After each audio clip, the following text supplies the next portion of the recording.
रूस यूक्रेन युद्ध पर चर्चा के बावजूद कोई ठोस नतीजा नहीं निकला, लेकिन पुतिन का रुख प्रभावी रहा। भारत ने इस मुलाकात को कैसे देखा और ट्रंप के टैरिफ विवाद ने क्या असर डाला, यह भी अहम सवाल है।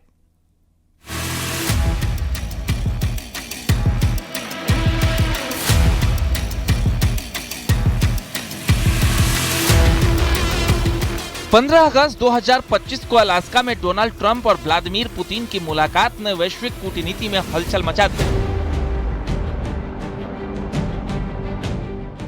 रूस यूक्रेन युद्ध पर चर्चा के बावजूद कोई ठोस नतीजा नहीं निकला, लेकिन पुतिन का रुख प्रभावी रहा। भारत ने इस मुलाकात को कैसे देखा और ट्रंप के टैरिफ विवाद ने क्या असर डाला, ये अहम सवाल है।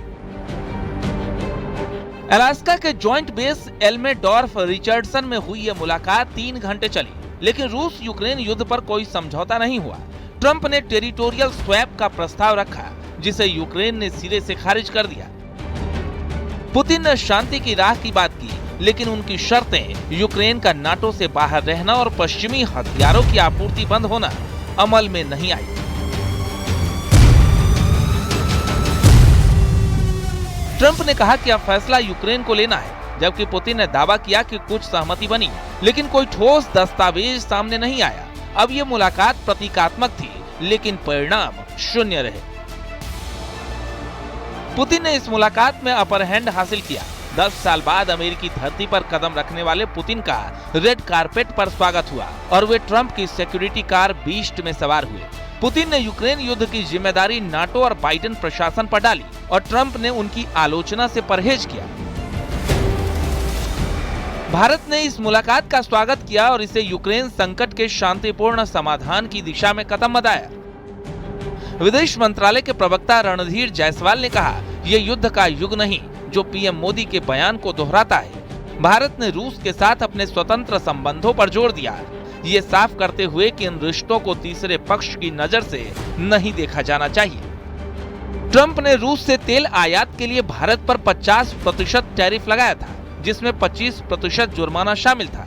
ये टैरिफ पुतिन पर दबाव बनाने की रणनीति थी, लेकिन मुलाकात के बाद ट्रंप ने संकेत दिया कि रूस और उसके व्यापारिक साझेदारों पर अतिरिक्त जुर्माना नहीं लगेगा। हालांकि अमेरिकी दबाव की कोशिश के जवाब में भारत ने भी कूटनीतिक तरीके से अपना पलटवार किया और 2 टूक शब्दों में जवाब भी दिया था। उसके बाद से पीएम मोदी ने लगातार स्वदेशी को लेकर मुहिम तेज करने पर फोकस भी किया है। आज जब वैश्विक परिस्थितियों में आर्थिक स्वार्थ दिनों दिन बढ़ रहा है,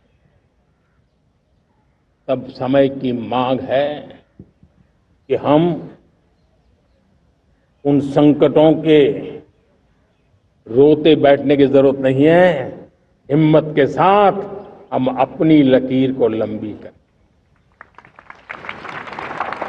और मैं 25 साल के शासन के अनुभव से कह सकता हूं, अगर ये रास्ता हमने चुन लिया, हर किसी ने चुन लिया, तो फिर कोई स्वार्थ हमें अपनी चंगुल में नहीं फंसा सकता है। इस मुलाकात से भारत को रूस से सस्ता तेल और रक्षा सौदों में निरंतरता की उम्मीद है। अगर रूस पर प्रतिबंध कम होते हैं, तो भारत पर टैरिफ का दबाव घटेगा, जिससे ऊर्जा सुरक्षा मजबूत होगी। हालांकि भारत को अमेरिका के साथ हिंद प्रशांत रणनीति और रूस के साथ पारंपरिक साझेदारी में संतुलन बनाना होगा। टैरिफ विवाद के बीच भारत ने रूस के साथ रिश्तों को मजबूत किया और शांति की वकालत की। क्या ये मुलाकात भविष्य में भारत के लिए नए अवसर खोलेगी, ये समय बताएगा। Bureau report, news 18।